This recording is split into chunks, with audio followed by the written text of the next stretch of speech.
Hello dear learners, welcome back to my next video. Today we are going to understand how the continuous beams are to be analyzed, and for analyzing this continuous beam we'll be using a new theorem which is called as Clapeyron's theorem of three moment.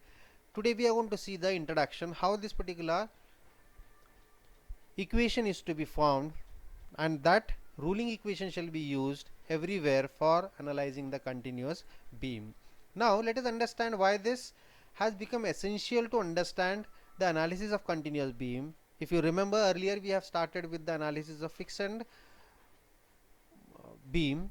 In that case we have studied certain methodology and we have tried to learn the new methodology to analyze the fixed beam. Today we are going to understand a new methodology to analyze the continuous beam, and why it is necessary to analyze specifically or in a special case for the fixed beams and the continuous beam, because in both the cases the number of unknowns are always going to exceed number 3.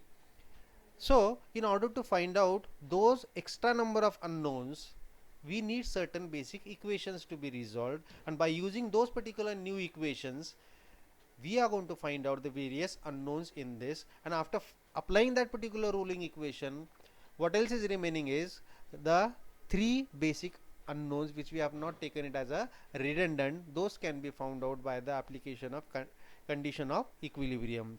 So let us understand by means of a first beam. You can see I have tried to show a continuous beam.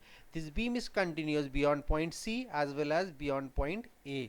So one can imagine that when a continuous beam we are going to analyze, there will be lot many number of supports, and obviously the total number of unknowns are going to exceed 3. So in that specific case we should have a definite solution for analysis of this continuous beam, and this definite solution in this particular methodology is given by the Clapeyron's theorem of three moment. Let us see further. Now here I have tried to draw the free bending moment diagram. So here you can see the free bending moment diagram for span AB and BC, in which I have tried to enmark certain parameters. Now let us see the parameters one by one. Mx is nothing but it is the free bending moment of this particular diagram. So it can be anywhere, which can be found out by placing the value of x and x1 bar. So here mx is the free bending moment of this first span. Area of the first span is given by a1 and it is at a distance of x1. We know that this x1 is nothing but it is the distance of CG of area where it is concentrated. So a1 and x1 we got. Now beyond that I have considered a small elemental strip of width dx which is at a distance of x. So this is how these are the various parameters which shall be used further for establishing the ruling condition or the ruling equation of Clapeyron's theorem. Moving ahead, I have drawn one more diagram, and this is, we know what it is. It is a fixed end moment diagram due to the fixicity provided at the ends, at end A, B and C. These are just the assumed fixicity because this is a simply supported beam, continuous beam of course. So here also I have enmarked certain parameters. M dash x is the fixed end moment of this particular diagram. As far as this area is concerned, a dash x, it is the area of the fixed end moment diagram for the span first one, that is AB span, and that total area is concentrated about a single point, which is nothing but it is going to be the CG of this free fixed end moment diagram. So this area is concentrated about the CG and its distance is given by x dash 1, and of course it is bar. So understanding after this, we have to move further, and we have already known what is the relationship between the bending moment diagram and the EI d2y by dx square. So here using that particular ruling equation for the bending moment, so here I know that mx and m dash x are nothing but these are the free bending moment diagram, free bending moment and the fixed moment. Now when we are going to superimpose both these two, we have already understood this is going to be a neutral axis. Below that all will be negative values, and above that there will be the positive values into the superimposed bending moment diagram. So from this we can understand mx minus m dash x. Now after getting this equation, I'll simply multiply both the sides by x. Now we did the multiplication of x on both the sides, so ei d2y by dx square into x is equal to mx into x and m dash x into x. Now what we are going to do, we are going to integrate both the sides. So here we can see the integration of both the sides. On the left hand side, ei 0 to L, we are dealing with the very first span, so it is the value of x is starting from 0 to L, L1s of course. So 0 to L1 x into d2y by dx square into x. Is it okay? Now on the right hand side, 0 to L1 mx into x into dx plus 0 to L m dash x into dx.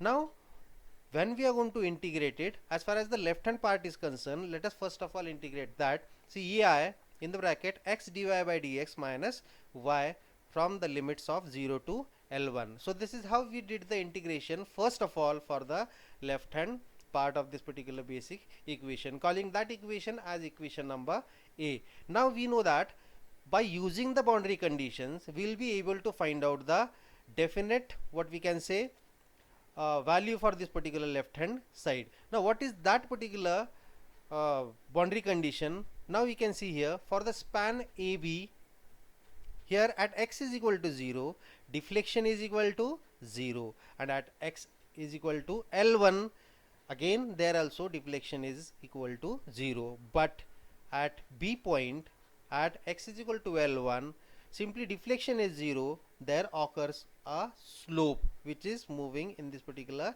anti-clockwise direction with a magnitude of theta b. So at x is equal to L1, y is equal to 0, also dy by dx is equal to slope at b, which is called as theta ba. So this is how we can understand the boundary condition for the very first span, in which we have varied the limits of x from 0 to L1, and we have understood what will be the deflection and what will be the slope for that particular type of a rotation happening at point B.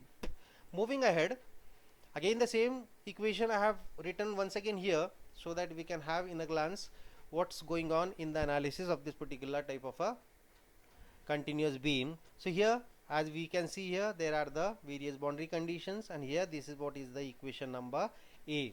Now substituting those boundary condition into this, we are getting left hand side ei L1 dy by dx is equal to, right hand side has been kept as it is, we have not done anything with the right hand side. The reason behind that, if you look this particular right hand side part, it has the resemblance what we have already studied into the moment area method. Now what is that? We know that whenever 0 to L1 mx into x dx we shall be having as an integration, so it is always equal to what?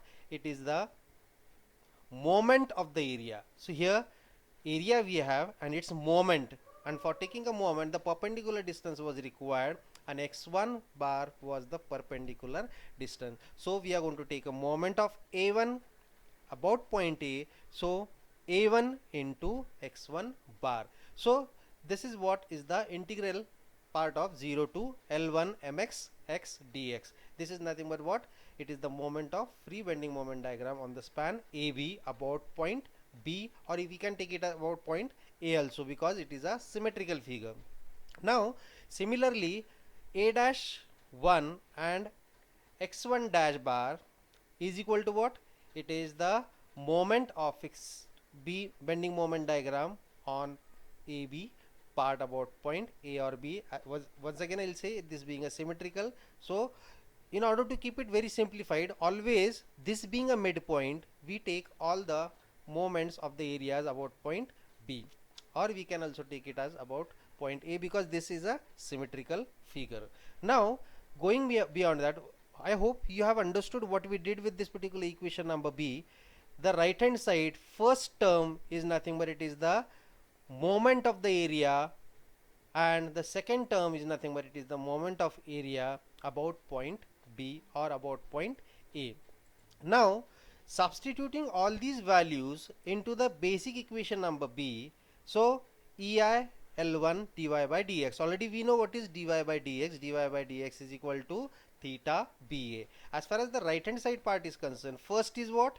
A1 x1 bar, and second term is what? A dash 1 x1 dash bar.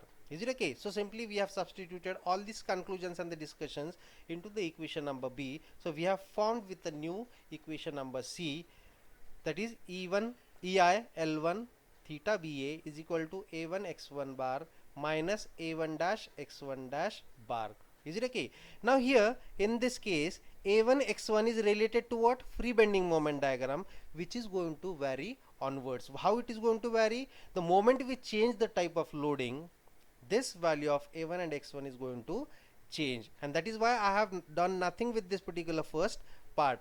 As far as this right hand side part of the equation C, in this A1 dash x1 dash bar, that is depending upon the free, and in most of the cases it is going to form a trapezoidal type of a polygon. Is it okay? So A dash x1 is the area of fixed bending moment diagram on AB, which we know that it is going to be from the area of trapezium MA plus MB into L by 2, whereas x dash bar x1 dash bar will be what? It is the distance of centroid of a fixed bending moment diagram about point A. So MA, that is given again as the standard value. CG of a trapezoid is always equal to what?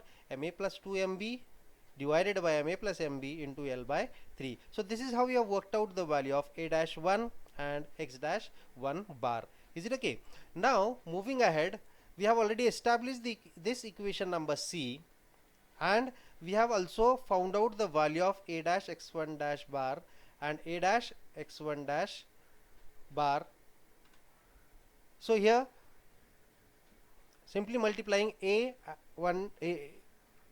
dash and x1 dash by substituting the value from the earlier what we have got. So ultimately after simplifying we are getting this particular value. A1 dash x1 dash is equal to MA plus 2MB divided by 2 into L1 square by 3. I have just simplified this by putting the value of A1 dash and x1 dash. Now all these values of particular what we have derived here are to be substituted in this particular right hand side of this equation number C. Is it okay? So EI L1 theta BA is equal to A1 x1 bar minus this value of A1 dash x1 dash is equal to, put it here. So we are getting a new equation. Now what I'll do is I'll just consider the right hand part of this equation. Is it okay? So in the right hand side part, and if I simplify that, what left hand side is as it is, what we are going to have is, after simplifying and doing the mathematical part on the left hand side, we are getting a new equation number 1, which is 6EI theta BA is equal to 6 A1 x1 bar divided by L1 minus in the bracket MA plus 2MB into L1.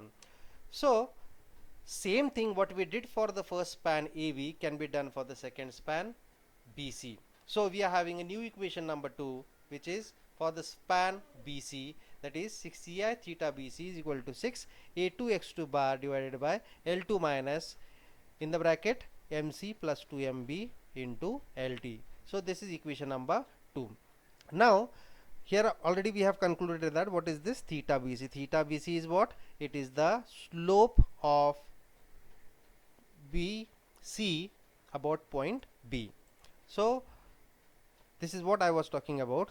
This BC is this particular slope which is in the clockwise direction. Is it okay? So we are having already equation number 1 and 2. Simply adding both these two equations, you will be forming a new equation, and again simplifying it, you are going to get 6EI theta BA plus theta BC. Of course this is BC.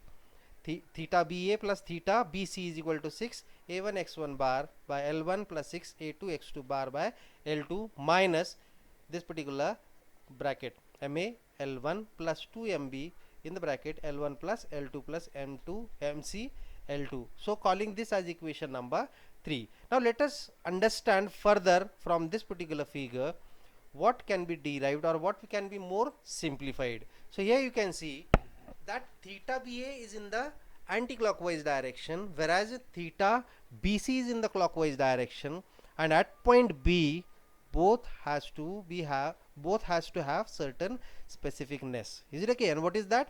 Theta BA is equal to minus theta BC.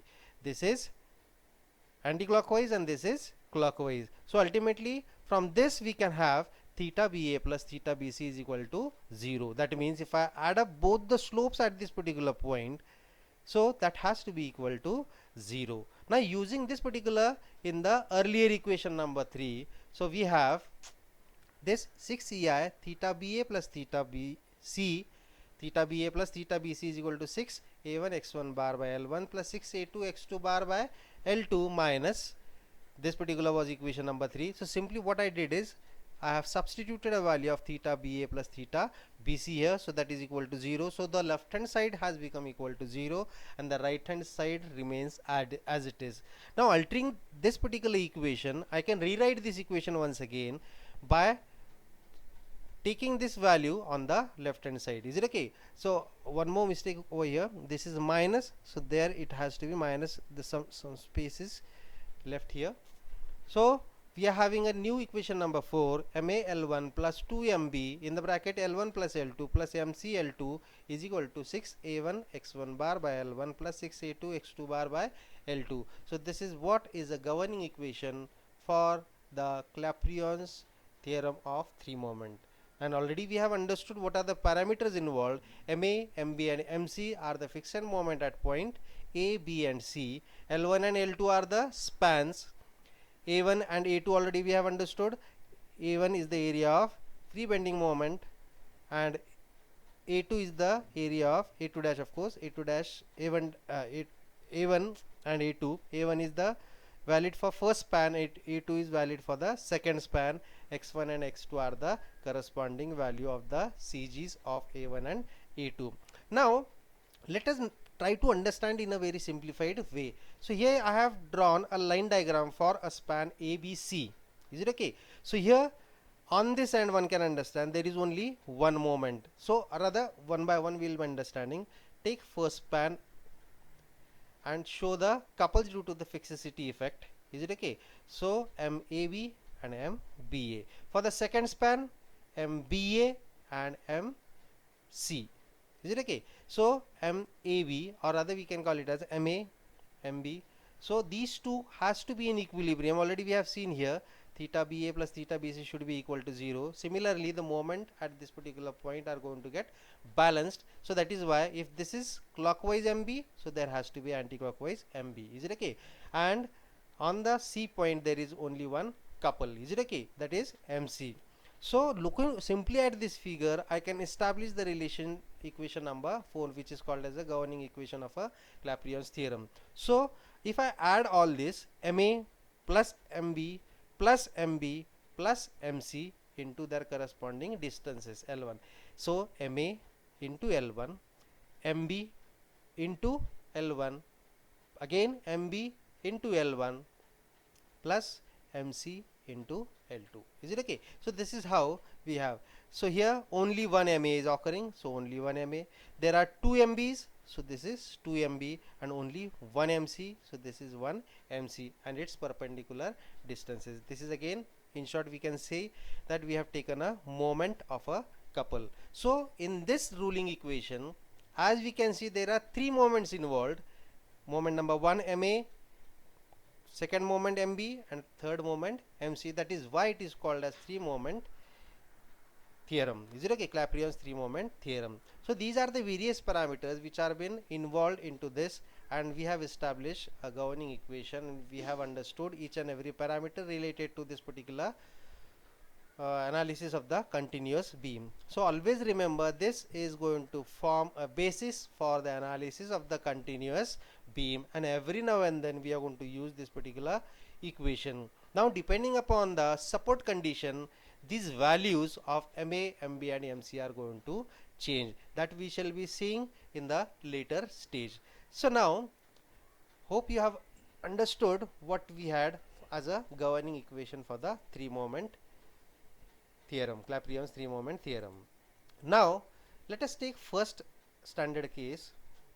For example, if that beam is simply imposed with a UDL, both the spans are being imposed with the UDL of magnitude W per meter and W per meter. Their lengths are L1 and L2 of course. So this being a original beam, now when this particular specific case occurs, it's not every time necessary to apply the whole equation, so we can make it as a shortcut. We know that the governing equation of a Clapeyron's three moment theorem is this particular thing. Is it okay? As far as this is concerned, it can be simplified from the another diagram. So here we know I have drawn the free bending moment diagram. I know this is a parabola. Is it okay? And I can find out the value of a1 and x1. Is it okay? So let us find out a1 is equal to what? We know it is being a parabola. We know what is the area of parabola. It's 2 by 3 base into height. So 2 by 3 into L1, the total span, and height is what? W1 L1 square by 8. Is it okay? So as far as the CG is concerned, we know this being a symmetrical figure, as I have told you again and again earlier also. So x1 will be x1, of course it is x1 bar only. So x1 bar will be exactly half of the first span L1. Therefore x1 is equal to L1 by 2. Is it okay? Similarly, after putting all these values in this left hand side right hand side equation, a1 x1 by L1, so I am having 6 a1 x1 bar by L1 is equal to what? W1 L1 cube by 4. Simply I have multiplied these two values, a1 x1, you can see a1 x1, 6 by L1 is as it is, 6 by L1 is as it is it okay? So that is further been, after putting all these values, 6 by L1 a1 into x1, so after simplifying we are getting w1 L1 cube by 4. Similarly we can do the same thing for the span BC. So here we can have w2 L2 cube by 4. So putting these two values for the first term and second term in this equation number 4, which we have already worked out here, so after putting that value you are getting a new equation of a Clapeyron's theorem and calling this as equation number 4a. Is it okay? Which can be directly used hence onward whenever there will be a beam and all the spans are being imposed by the UDL. So directly, instead of using this, we can use the simplified equation for the case of a UDL on the continuous beam. On the UDLs are imposed throughout the spans, whatever spans we had, on everywhere there is a UDL. So in that particular case we can directly use this equation number 4a. So this is what we have for the standard case. If exceptionally there is a span which is overloaded with the UDL throughout the spans, whatever spans we had, they are imposed with the UDLs. So directly use equation number 4a. Now second condition we can see, if the value of I for individual spans are different. So see here, you can see here A1 AB span has I1 value and BC span has I2 value. So in this specific case, how this Clapeyron's three moment theorem is to be used, we know this is what is the equation number 4. Is it okay? So here what I have done, I have simply put the value of I1 which has to occur in the denominator of every term on the left hand side.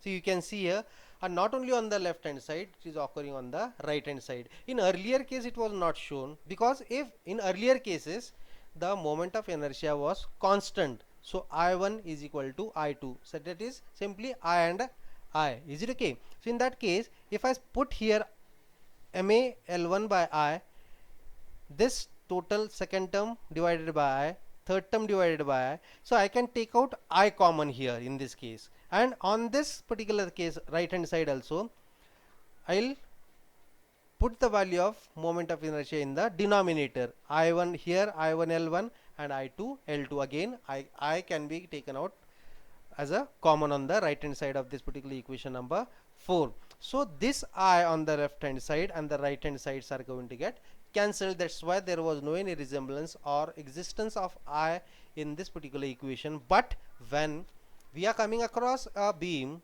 where the spans are having a different moment of inertia. So in that case, of course, it is to be placed in the denominator of each and every term of the Clapeyron's three moment theorem. So here Ma L1 by I1, 2 MB L1 plus L2 divided by I1 and I2. Is it okay? So what I am doing is I am substituting L1 by L1 by I1, L2 by L2 by I2, and so on in the right hand side. So this is what is the new equation when the moment of inertia of a beams is different, and in that case I have to put the values of the moment of inertia for the corresponding spans, and for every term wherever you can see the 1 suffix, there has to be a denominator with a moment of inertia with a 1 suffix. So here suffix is 2, so I2.